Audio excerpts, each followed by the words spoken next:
तो हम लोग क्या डिस्कस कर रहे थे? अभिगृहित 7.1 ना, जिसको हम लोग क्या बोलते हैं? SAS सर्वांग समता नियम।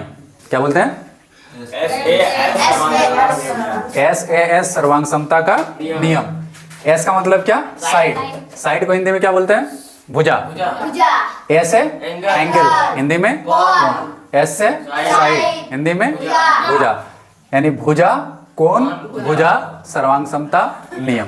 ठीक है। और ये नियम हम लोग को क्या बताता है? ये नियम हम लोग को क्या बताता है कि दो त्रिभुज सर्वांगसम होते हैं। दो त्रिभुज क्या होते हैं? सर्वांगसम होते हैं। कब प्रिया? कब होते हैं? यदि एक त्रिभुज की दो भुजाएं, एक त्रिभुज की दो भुजाएं और उनका अंतर्गत कोण, यानी दोनों भुजाओं से बनने वाला कोण दूसरे त्रिभुज की भुजाओं, दूसरे त्रिभुज की दो भुजाओं और उनके अंतर्गत कोण के बराबर हो। जैसे यहां पर हम लोग एक त्रिभुज बना रहे हैं। एक त्रिभुज है ABC, ABC, और दूसरा एक त्रिभुज बना रहे हैं PQR। ठीक है। क्या बोले हैं कि पहला त्रिभुज का दो भुजा क्या होना चाहिए? दूसरे त्रिभुज के दो भुजा के बराबर होना चाहिए, और दोनों का जो अंतर्गत कोण है वो भी आपस में बराबर होना चाहिए। जैसे देखो, इस त्रिभुज का ले लो भुजा AB, इस त्रिभुज का भुजा AB और इस त्रिभुज का भुजा AC। ठीक है। तो इसका दो भुजा, इसके दो भुजा PQ और PR के बराबर। समझ में आ रहा है? यहां से क्या AB बराबर क्या है? PQ। AB बराबर क्या होना चाहिए? PQ। और AC बराबर क्या होना चाहिए? PR। AC बराबर PR, और दोनों क्या है? भुजा है। दोनों क्या है?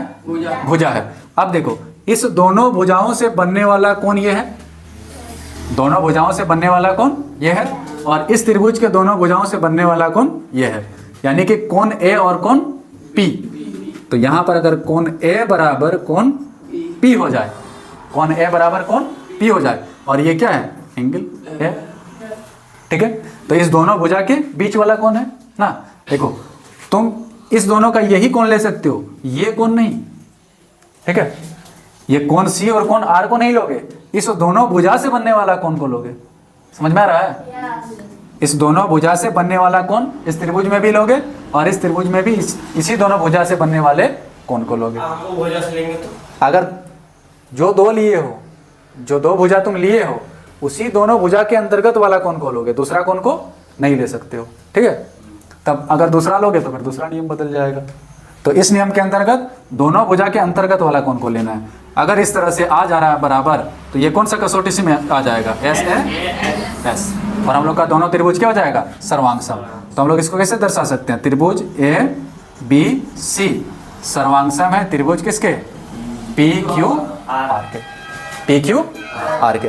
अच्छा, क्या हम लोग इसको त्रिभुज ABC सर्वांगसम त्रिभुज QRP लिख सकते हैं? त्रिभुज QRP लिख सकते हैं? नहीं लिख सकते हैं। देखो क्या बोले हैं, जिसका संगत लिए हो उसी के मुताबिक तुमको चलना है। यहाँ क्या लिए थे? A के जगह पर P रखोगे, तो यहाँ पर भी शुरू में क्या रखोगे? P ही रखोगे। Q नहीं रख सकते हो। ठीक है। तो ये वाला जो दर्शाना है हम लोग का, ये वाला दर्शाना हम लोग का क्या है? गलत है। तो हम लोग सिर्फ इसी तरह से दर्शा सकते हैं कि A के जगह पर P हो, B के जगह पर Q हो, C के जगह पर क्या हो?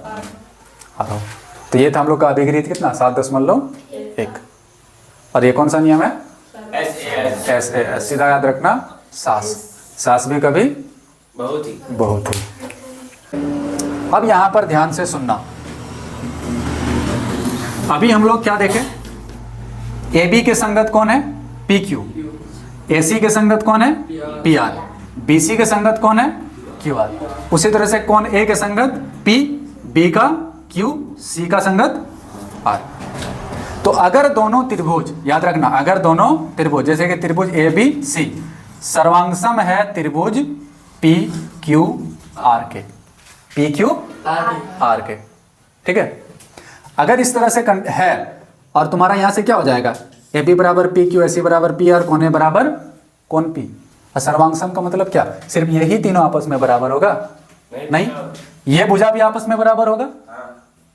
इस सर्वांग समता से ये भुजा भी क्या होगा, बराबर होगा, तब ना सर्वांग सम बोले हो। तो नियम के लिए इतना कम से कम कंडीशन होना चाहिए, लेकिन ये भी तो बराबर होगा। ये कौन बी कौन क्यू के बराबर होगा, कौन सी कौन आर के बराबर हो जाएगा। तो यहां पर हम लोग एक चीज बोलते हैं कि सर्वांगसम त्रिभुजों के, सर्वांगसम त्रिभुजों के जो संगत भाग होते हैं, कौन सा संगत भाग, जैसे कि इस भुजा का संगत ये है, इस कोण के संगत ये है, तो संगत भाग भी आपस में क्या होंगे, बाकी बराबर हो जाएंगे। आ रहा समझ में?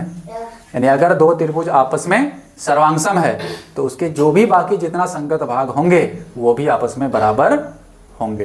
तो यहां से हम लोग क्या बोल सकते हैं, सर्वांगसम त्रिभुजों के, सर्वांगसम त्रिभुजों के संगत भाग, कौन सा भाग, संगत भाग क्या होते हैं, बराबर होते हैं। क्या होते हैं, बराबर होते हैं। और इसी को गणित में यहां हम लोग शॉर्टकट में CP/CT से दर्शाते हैं। इससे CP/CT, C का मतलब है कॉरेस्पॉन्डिंग, संगत का क्या हो जाएगा, कॉरेस्पॉन्डिंग। P से हो जाएगा पार्ट, C से तुम्हारा हो जाएगा कॉन्ग्रुएंट, क्या हो जाएगा, कॉन्ग्रुएंट। और T से हो जाएगा ट्रायंगल, T से क्या हो जाएगा, triangle. Corresponding part of congruent triangles are equal, क्या हो जाएगा, इक्वल, बराबर। समझ में आ रहा है?